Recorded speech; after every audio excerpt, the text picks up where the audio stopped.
कृष्णा, जय श्री राम, जय श्री राधे राधे, जय श्री महाकाल। इस प्रवचन में आपको श्रवण कराएंगे भगवान के परम भक्त नरसिंह मेहता की बेटी के सीमंत अवसर की कथा।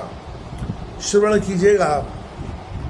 संसार में रहकर भगवान की भक्ति करना दोधारी तलवार से के साथ खेलने के समान है।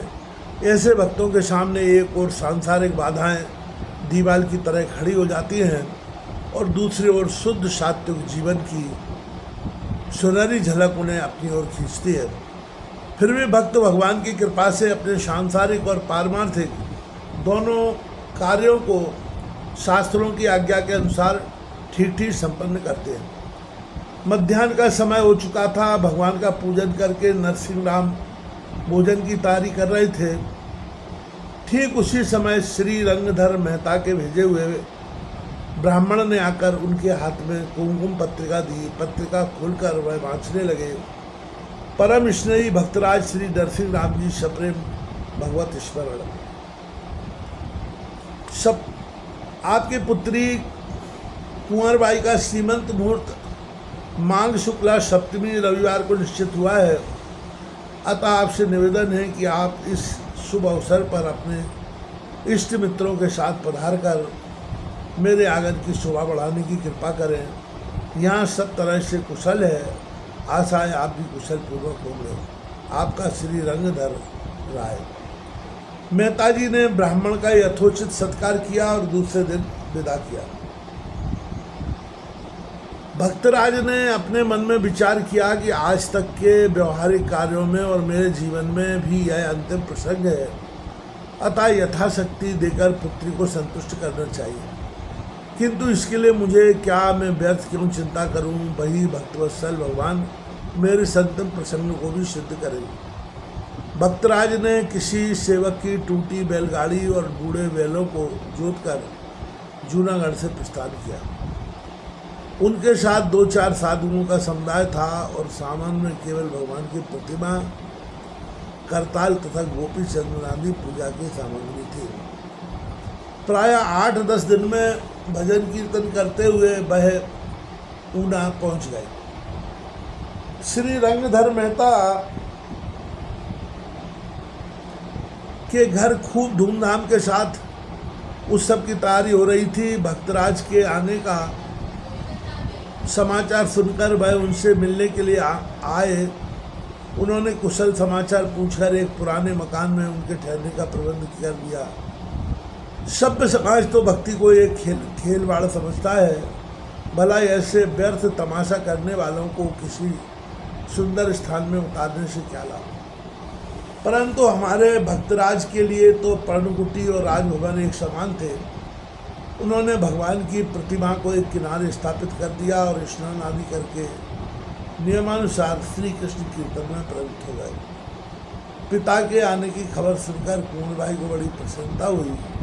वह उनसे मिलने के लिए उस स्थान पर आई, परंतु वहाँ का ढंग देखकर उसे बड़ी निराशा हुई और उसकी आंखों से आंसुओं की धारा बहने लगी। आगे की कथा में क्या होता है इस बात को आप श्रवण कीजिएगा। बेटी क्यों रो रही हो? भजन पूरा करके भक्तराज ने पूछा।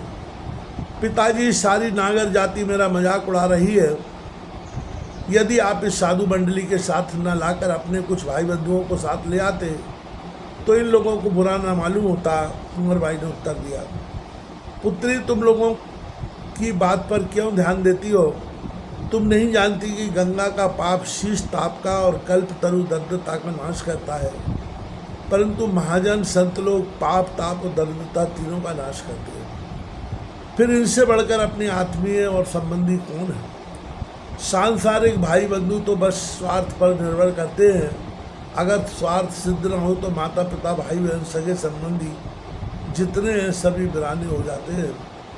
अतएव में ऐसी कल्याणकारी साधु मंडली को छोड़कर स्वार्थों संबंधियों का संग जानबूझकर कैसे करूं? नरसिंह राम जी ने कहा। अच्छा पिताजी, संग की बात जानने दीजिए। बतलाइए, मेरी सास, ननद और कुटुंबियों के लिए आप चीर किस प्रकार के लाए हैं? कुंवरबाई ने उत्सुकतापूर्वक पूछा।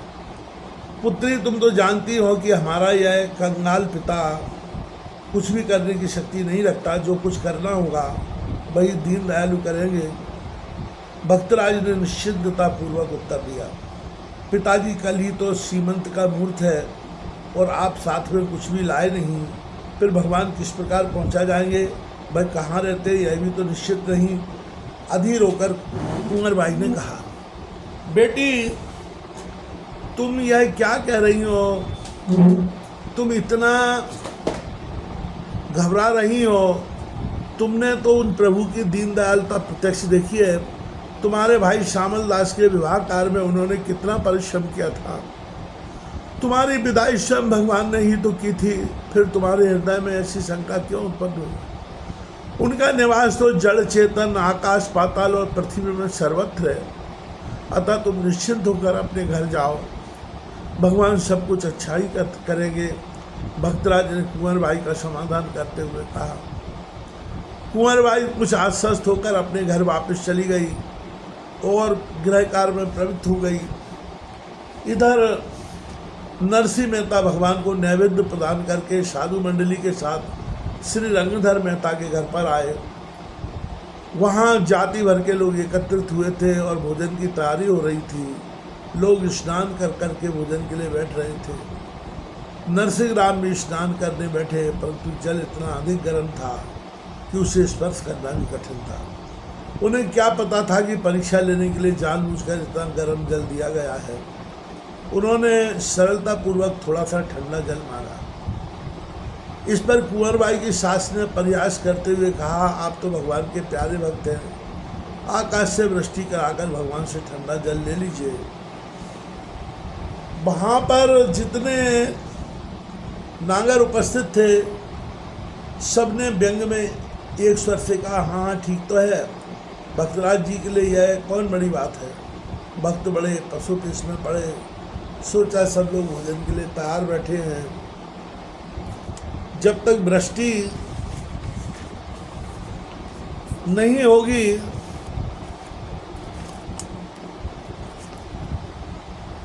तब तक सब लोग बिना भोजन के ही रहेंगे और इधर ये लोग जल भी नहीं देना चाहते हैं। खैर, भगवान की जय शिक्षा। इतना सोचकर उन्होंने अपनी करताल मंगाई और मल्हार राग में भगवान का कीर्तन शुरू कर दिया। कीर्तन का भाव इस प्रकार था। भगवान, क्या आपने सुधनवा की तेल की कढ़ाई को अपनी कृपा सुधा के द्वारा शीतल नहीं बना दिया था? यह भी तो उसी प्रकार का कार्य है प्रभु। आपने अनेक बार मुझे मेरी सहायता की है। क्या इस धर्म संकट से मुझे पार उतारने में आप असमर्थ हैं?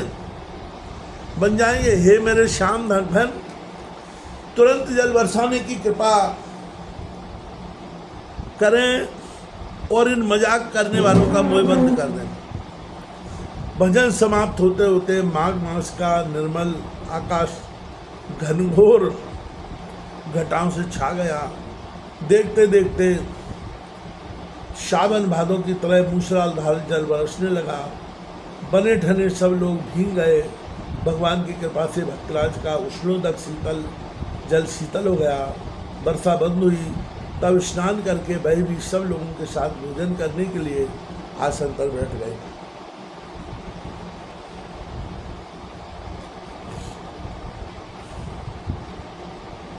सब लोग उनकी भक्ति देखकर आश्चर्य में डूब गए। फिर भी सबको भगवान पर विश्वास नहीं हुआ। उन्होंने समझा इसमें नरसिंह राम की कोई जादूगरी होगी। दूसरे दिन प्रातः काल से ही सीमंत संस्कार आरंभ हो गया। श्रीधर मेहता का आंगन विद्वान ब्राह्मण, सगे संबंधी, कुल परिवार, युवा, वृद्ध, बालक, स्त्री पुरुष इत्यादि से खचाखच भरा हुआ था। नाना प्रकार के बाजे बज रहे थे और मंगल गीत गाए जा रहे थे। धीरे धीरे वैदिक विधि के अनुसार सांगोपांग सीमंत संस्कार संपन्न हुआ। अब संबंधियों को चीर प्रदान करने का समय उपस्थित हुआ। कुंवरबाई ने आंख उठाकर एक बार अपने पिताजी की ओर देखा। मानो संकेत द्वारा चीर प्रदान करने की बात उसने स्मरण कराई। भक्तराज ने अवसर उपस्थित देख अपनी करताल उठाई और कीर्तन करते हुए भगवान को पुकारना आरंभ किया। उन्होंने जो भजन गाया उसका तात्पर्य इस प्रकार था, हे भक्तवत्सल परमात्मा, मैं आपका हूँ, आप मेरे हैं, फिर आप क्या इस अंतिम व्यवहारिक कार्य में मुझे सहायता नहीं देंगे? प्रभु, आपने तो यह वचन दिया है कि शक्रदेव प्रपन्नाय तवास्मीत चा याचते अभयम सर्वभूतेभ्यो ददाम्ये तद व्रतम। अर्थात जो एक बार भी मेरे शरण होकर मैं तुम्हारा हूँ कहकर याचना करता है, उसको मैं सब भूतों से अभय कर देता हूँ, यह मेरा व्रत है। इस प्रकार भजन करते करते भक्तराज तन्मय हो गए। उधर उपस्थित स्त्रियों में भक्तराज के इस कार्य के विषय में चर्चा होने लगी। एक स्त्री ने कहा, देखो इस बैरागी को क्या यही चीर देने का ढंग है? इस प्रकार गाने नाचने से भला भगवान आकर चीर दे जाएंगे? तुम्हें इतना भी मालूम नहीं है? अरे पास में रखा हुआ शंख और गोपी चंदन तो हमें मिल ही जाएगा। दूसरी ने हंसते हुए कहा। यह सुनकर सभी स्त्रियां हंस पड़ी। कुंवरबाई लज्जा और अपमान के मारे सिकुड़ गई। सोचने लगी, धरती फटे,